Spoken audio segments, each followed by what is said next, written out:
all the incredible Unreal Engine games that already exist and the endless possibilities for future releases, the extensive catalogue for the Unreal VR Injector continues to expand. If you've been wanting to start using the Unreal VR Injector but aren't quite sure where to begin, this crash course will provide you with the essential basics you need to get started. You can download the mod from the official GitHub page here, and I recommend using the latest nightly build. I have provided all the links needed in the description.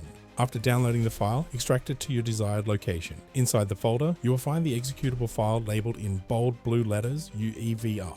Double-click that file to launch the injector. If a security message appears, click Run. Once the injector is loaded, click Restart as administrator. If using a MetaQuest headset and connecting through virtual desktop, use OpenXR. For other VR headsets, use OpenVR instead. I also recommend that if you use virtual desktop, change the OpenXR runtime setting from automatic to VDXR in the virtual desktop streamer options section. This combination of OpenXR and VDXR will provide the best performance and stability. If virtual desktop was active when making changes, you may need to exit and reconnect. Load any game you wish and wait for the game to reach the main menu screen. Some games may require additional settings to be changed before injecting with VR. If you're using one of my profiles from my Patreon, you'll find any settings that need changing within the post for that game. All my profiles are available on the free tier, so there's no need to subscribe unless you wish to help support me as a creator. Once your game has loaded to the main screen, you can tab out to access the Unreal Injector panel. Above the Inject button, there's a drop-down menu. If your game isn't already selected, you can choose it from this menu. After making your selection, all you need to do is press Inject. Ensure that your VR device is connected to your PC, otherwise the injection will not work. I'll go over the main settings and options you need to know to get your games up and running on your own. However, I also have pre-configured profiles available for multiple games and plan on releasing more profiles on a regular basis. These profiles can be easily imported without requiring any changes to the settings if you prefer to have everything set up for you in advance. Feel free to send me a message or drop a comment for any profile requests. If your game has injected correctly, you'll be able to move your head around in the menu. The insert button on your keyboard will open and close the in-game injector panel. This panel is where all your VR settings are located. At the top, select Show Advanced Options. Don't worry, we won't use all the features. There's only a few you need to know. In the runtime section, you'll find the OpenXR options, including the resolution scale, which is set to 1 by default. You can adjust the resolution up or down based on your graphics card's capabilities. Be cautious when increasing the resolution, as doing so may cause lag or even crash the game if your GPU can't handle higher settings. The overlay options are for the in-game heads-up display. You can adjust the size, offset, and distance based on your preferences. Additionally, there are options to choose between a flat display or a curved one. I usually set most games to cylinder mode because it feels better to have the display wrapped around rather than being flat. In the Unreal section, the main settings to adjust are the rendering method, ghosting fix, and native stereo fix. Some games may require you to change the rendering method from the default native stereo to synchronized sequential, or you may even need to enable the native stereo fix. These adjustments are necessary if you experience significant graphical issues such as light blurring, ghosting, or double vision. All other settings can remain as they are. In the input section, you have the option to adjust how you move and aim within a game.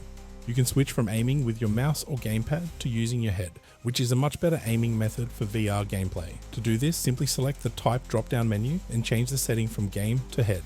You can make similar adjustments for your movement in the movement orientation section. Aiming with your head may not work in all games. Some games only allow horizontal aiming, meaning you can aim left and right, but not vertically with your head. Keep this in mind, as you might need to switch back to using your controller instead. The compatibility section should only be used if you're experiencing visual issues that cannot be resolved by adjusting the rendering method or specific in-game settings. So far, I've only had to make adjustments for one game, which was the new Metal Gear Solid remake. The game was displaying in both eyes from a different perspective. Changing both the horizontal and vertical projection settings from default to symmetrical fixed the problem. To change the camera position, go to the camera tab and adjust the camera offset. You can also save and load your camera presets in this section. Feel free to explore the other settings, but you typically shouldn't need to modify anything else here. Lastly, if you wish to set up macros, you can do so in the Keybind section. This will allow you to switch from third person to first person if you've configured and saved the camera's presets for them. That's everything you need to know for the Unreal Engine VR console, but there's also some additional information and in-game settings that you need to be aware of. Sometimes a game may encounter issues during injection. This is often caused by a conflicting folder in the game's directory named OpenXR. You can find this folder in the engine, binaries, and third-party folder. To resolve the injection issues, simply rename the folder and attempt to inject the game again. This should solve the problem. For optimal visual performance in VR, the in-game settings for most games should be configured as follows.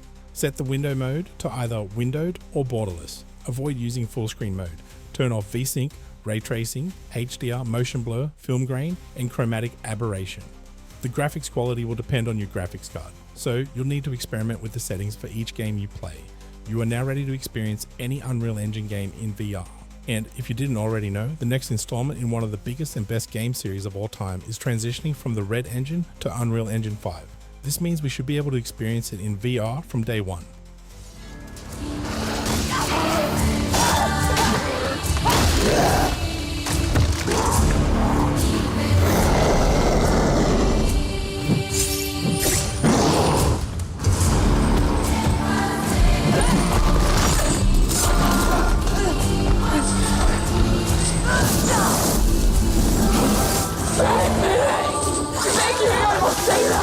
Save the village! Disconnection! I was chosen to resurrect!